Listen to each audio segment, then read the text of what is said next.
Nesta sala reúnem-se pequenos, médios e grandes empresários. Todas as semanas eles discutem os problemas que afetam a economia do país. Daqui, também saem as sugestões para que os governos possam melhorar os serviços que prestam à população.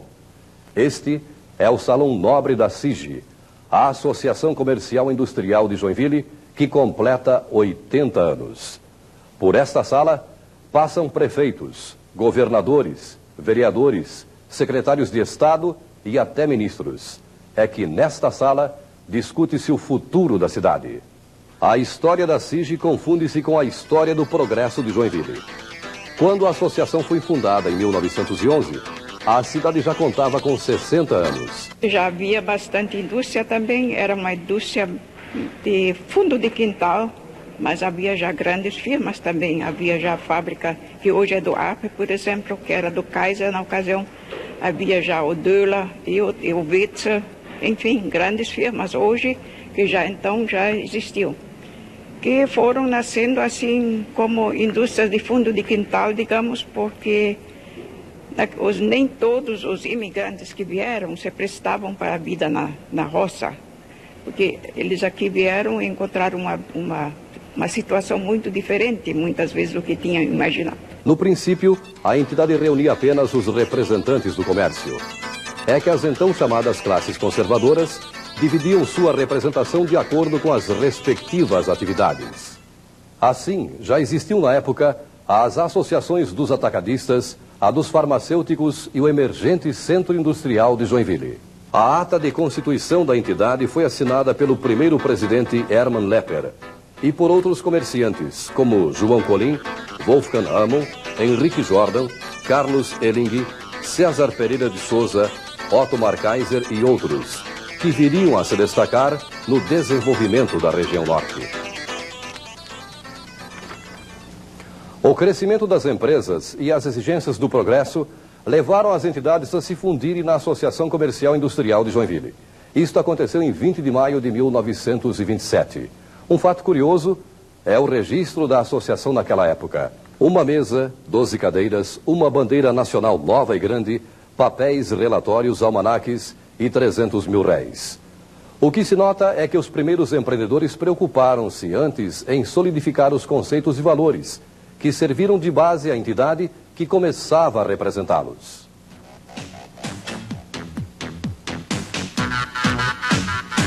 Somente depois de assentados e aceitos estes princípios é que a associação adquire sua primeira sede em 1942. No mesmo local foi erguido o edifício Manchester, que desde 1970 abriga a atual sede da CIGI, inaugurada pelo então ministro da Fazenda, Antônio Delfim Neto. Em 1911, o painel de Joinville, no contexto catarinense, já começava a adquirir os seus primeiros delineamentos do que viria a cidade a ocupar um espaço político e, notadamente, um espaço econômico no estado de Santa Catarina. Tínhamos, então, uma elite política e econômica que se preocupava em se organizar. Em 1991, e aos 80 anos de existência, eu diria que a associação comercial sofre também os reflexos da própria cidade. Ela hoje é uma entidade que vive um momento de crise, como é a crise de Joinville em relação ao seu momento político, ao seu momento urbanístico, ao seu momento até de renovação industrial, tecnológica, de competitividade, de modernização do discurso político e do discurso nas relações entre o capital e o trabalho.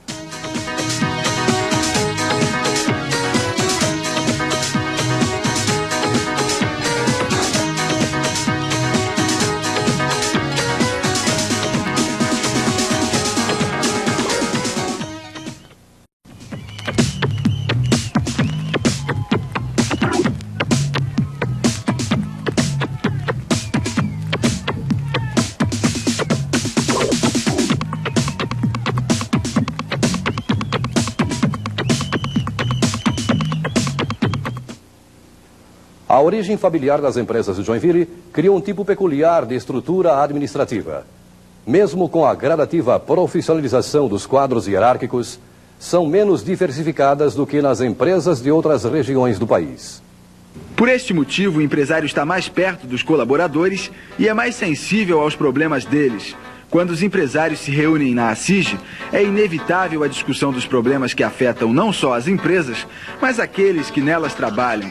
Esta preocupação social do empresariado joinvilense manifestou-se desde as primeiras atividades fabris desenvolvidas na antiga colônia Dona Francisca. Quem não conhece, por exemplo, as sociedades de tiro ao alvo, o Corpo de Bombeiros, a Harmonia Lira e a Loja Maçônica. A ACIG também tem contribuído para a solução de problemas comunitários. Na pauta de reunião das segundas-feiras, também se fala sobre o plano diretor da cidade, a melhoria das estradas regionais e a duplicação da BR-101, a ampliação do aeroporto de Joinville, a recuperação financeira do Hospital São José, a dragagem do Rio Cachoeira e a despoluição da Baía da Babitonga, além de outros problemas que afetam a comunidade. Não é por acaso que os benefícios oferecidos pelas grandes empresas aos colaboradores sejam quase que totalmente uniformizados. Na medida das possibilidades, as pequenas e médias empresas também acabam oferecendo esses mesmos benefícios, os fortes traços da colonização alemã e a predominância de valores comunitários fazem com que a família tenha um importante papel no desenvolvimento das atividades econômicas de Joinville. A verdade é que aquele relacionamento que existia da pequena empresa familiar com os seus empregados, ele acaba se tornando um pouco mais impessoal quando a empresa começa a crescer.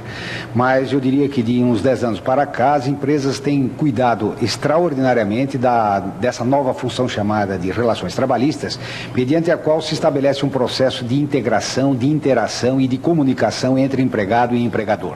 De qualquer forma, este processo todo acaba desaguando no processo de negociação trabalhista, em que Joinville, desde há 20 anos, eu estou aqui há mais de 20 anos, e havia mais de 20 anos que nós temos processo de negociações trabalhistas, pelo menos uma vez por ano, entre os sindicatos de empregadores e de empregados.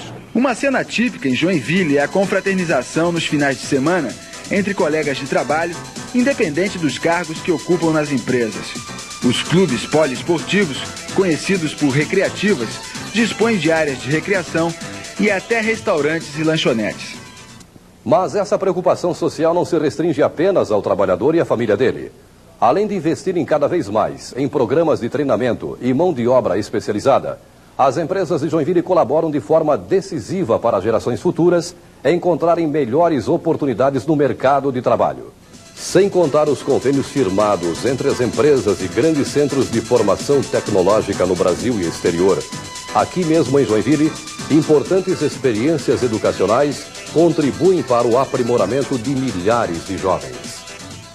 Criada em 1959 por iniciativa de Dieter Schmidt, a Escola Técnica Tupi já formou em nível médio mais de 10 mil profissionais em metalurgia, mecânica, processamento de dados e segurança do trabalho.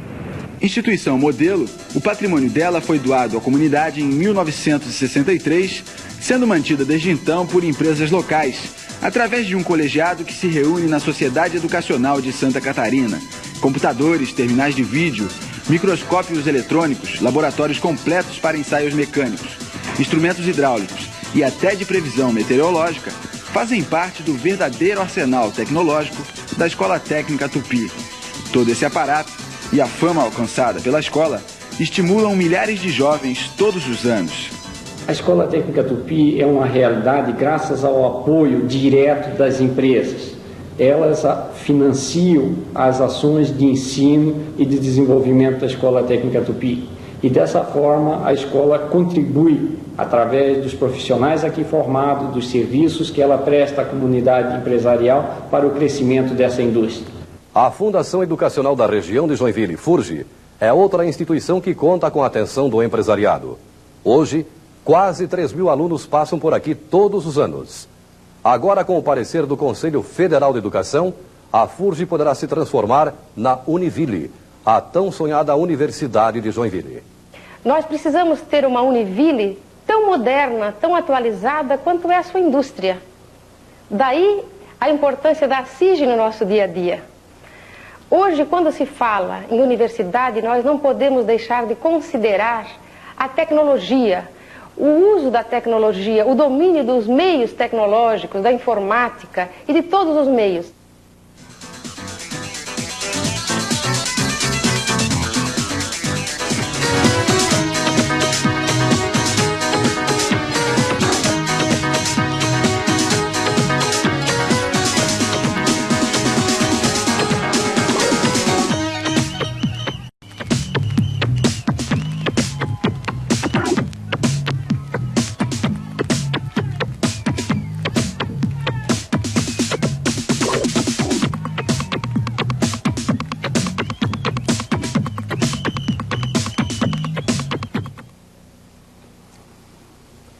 O comércio foi a primeira mola propulsora da economia de Joinville. É que a maioria dos imigrantes europeus que chegou a essa colônia era de origem urbana.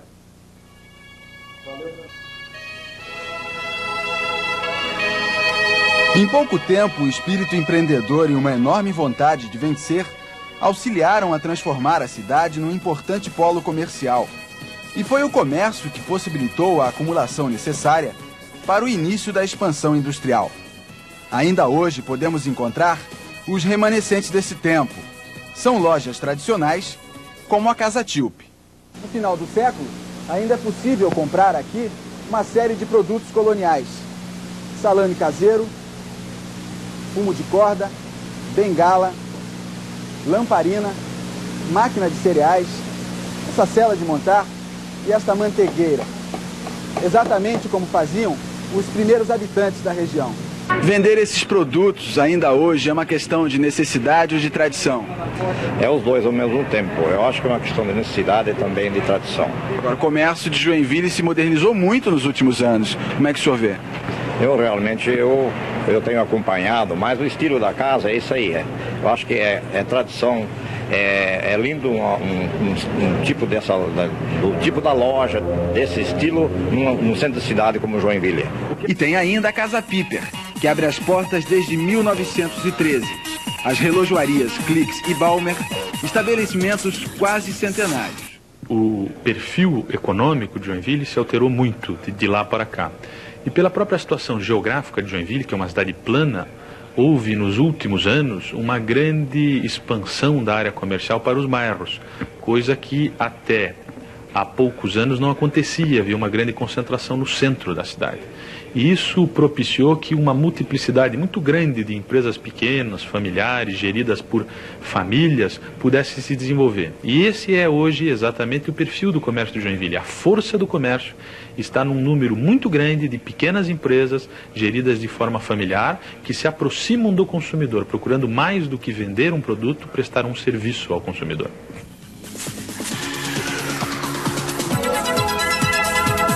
Na década de 30, o país dá seu primeiro salto para a modernidade com a quebra da hegemonia dos grandes proprietários rurais. Com a eclosão da Segunda Guerra Mundial, a economia brasileira entra no ciclo da substituição das importações e dá um considerável impulso à industrialização da cidade. Passa-se a fabricar aqui o que antes era comprado em outros países. E o início da década de 50 marca a decolagem do que seria o terceiro polo industrial do sul do país.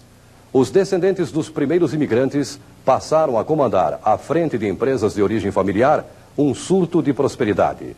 Oficinas de construção, serralherias, funilarias, pequenas empresas de recondicionamento de veículos e uma vocação para a indústria pesada são instrumentos evidentes de prosperidade. Deller, Buschli, Duat, Lepper, Schneider, Wetzel, Schmidt, Hansen, Hagemann, Stein e Nilsson são agora nomes que identificam não apenas as famílias, mas de líderes de um dos mais importantes processos de desenvolvimento deste século. Qual é a diferença do modelo econômico catarinense para o modelo econômico brasileiro?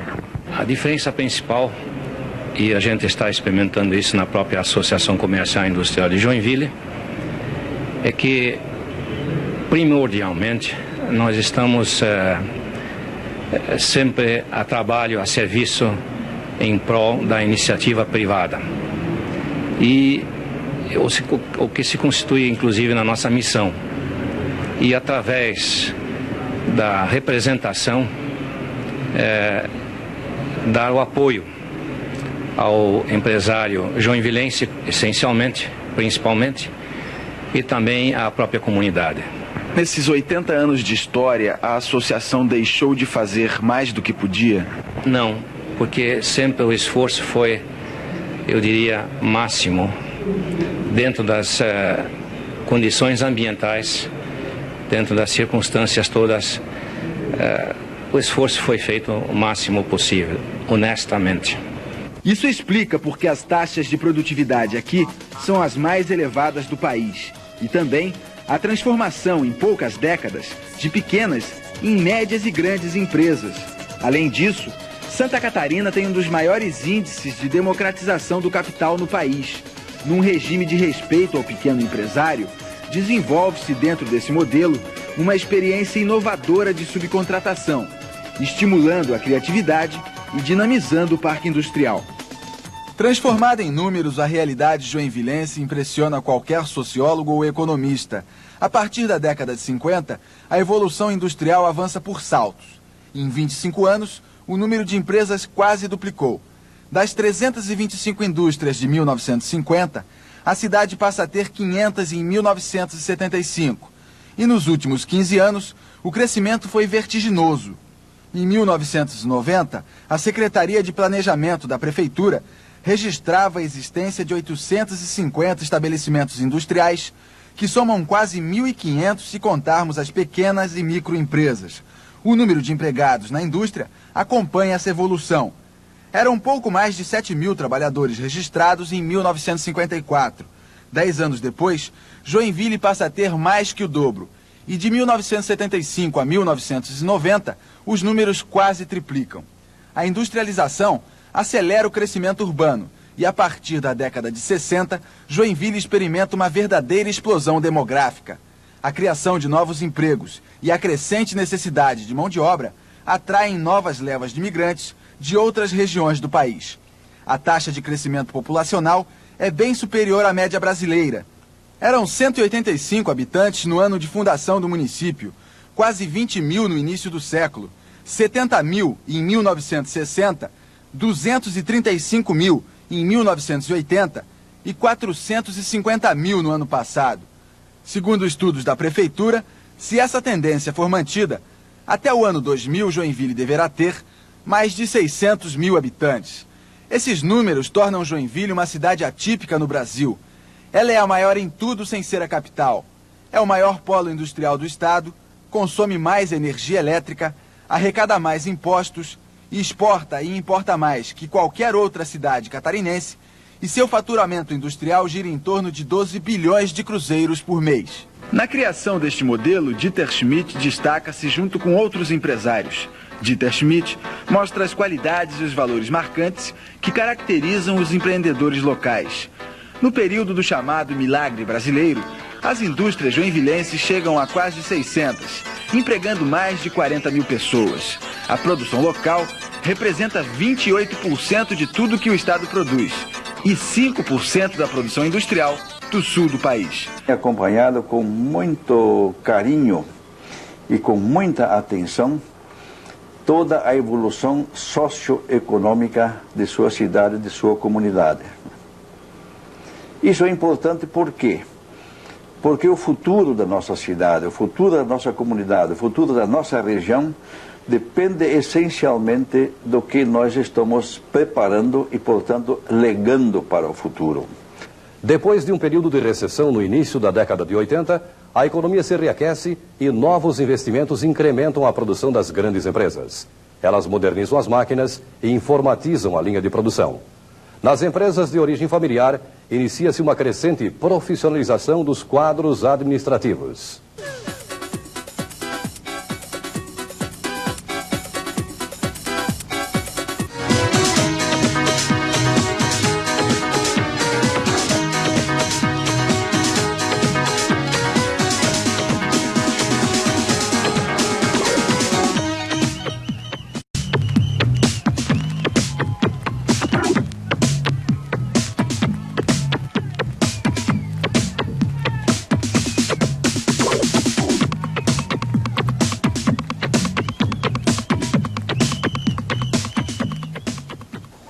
País jovem, do futuro, pátria da esperança, o Brasil vai perdendo a conta dos qualificativos ao longo dos quase 500 anos de história. Formada por diversas correntes migratórias, a sociedade brasileira demorou a se caracterizar como nação. Isso provocou um desenvolvimento desigual, com diferenças regionais, bolsões de miséria e ilhas de opulência. O atraso na industrialização do país, um período de quase um século em relação aos centros mais avançados, até hoje acarreta problemas. Eles são visíveis no inchaço das grandes cidades, no déficit habitacional e na precariedade dos serviços públicos. Quando a CIG fez 80 anos, os empresários da Prefeitura de Joinville entregaram ao senhor um documento com sugestões e reivindicações. Essas reivindicações vão ser atendidas? Olha, vontade de atender eu tenho. Como governador, tenho vontade de atender. Todos os municípios precisam de obras e serviços. O problema é que o governo hoje está absolutamente quebrado. Então a primeira coisa que eu preciso fazer é pôr esse governo em ordem. Que acho que essa é a maior reivindicação dos empresários do Estado. É a maior de todas. Porque eles que recolhem os impostos não podem se conformar, e como não se conformam, que o governo gaste todos esses impostos com a manutenção da máquina pública. Então vai ser o primeiro trabalho que eu vou fazer. Depois, em função do que se libera, do que se busca, do que se consegue, nós vamos procurar atender. Joinville, eu conheço.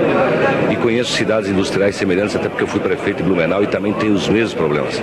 Todo mundo acha que Joinville é rica, que Blumenau é rica, que Tubarão é rica porque são grandes cidades. Mas exatamente porque tem essa fama de riqueza, todo mundo vem para cá, para Joinville. Aí falta moradia, aí falta infraestrutura, falta tudo isso. E a prefeitura sozinho não pode dar conta. Na questão da água, na questão da moradia e outras colocações importantes que foram feitas na duplicação da 101, nós vamos fazer esforço junto com os empresários para poder construir. Em nível empresarial, esse atraso se reflete em linhas de montagem ultrapassadas, no baixo índice de renovação de equipamentos, no pequeno investimento que se faz em tecnologia, resultando na baixa produtividade e em produtos que já não atendem às expectativas do consumidor. Esse cenário torna-se ainda mais sombrio com o agravamento da recessão e suas consequências mais dramáticas, a diminuição das atividades econômicas e o desemprego. A CIG tem levado a preocupação da comunidade, da classe empresarial, não só aos governos municipais e estaduais, mas especialmente ao governo central, e no momento difícil em que hoje o país atravessa, a Associação Comercial tem dado contribuições importantes para o aperfeiçoamento da legislação, no sentido de que se possa construir um país mais forte e livre. Joinville pode não ser uma ilha, mas o impacto das crises nunca tiveram aqui o mesmo efeito que nos centros industriais maiores como São Paulo, Belo Horizonte ou Porto Alegre. Segundo os empresários, o modelo catarinense foi calcado na livre iniciativa e deu certo porque baseou-se no respeito aos pequenos empreendedores e na rejeição dos oligopólios. Renovação é um processo natural em qualquer empresa ou instituição. É importante que a transição se dê de forma harmônica e ordenada. Para a continuidade dos trabalhos da CIG, é imprescindível que as novas lideranças participem efetivamente da associação, num trabalho conjunto de desenvolvimento de Joinville. Hoje Joinville pode detectar as primeiras pistas desta terceira onda de progresso. Os microprocessadores já chegaram às linhas de montagem, comandando máquinas robotizadas e liberando o homem para tarefas mais complexas.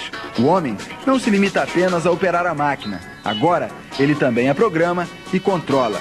Das caldeiras que lembram a primeira revolução industrial, Joinville dá um salto tecnológico muito grande.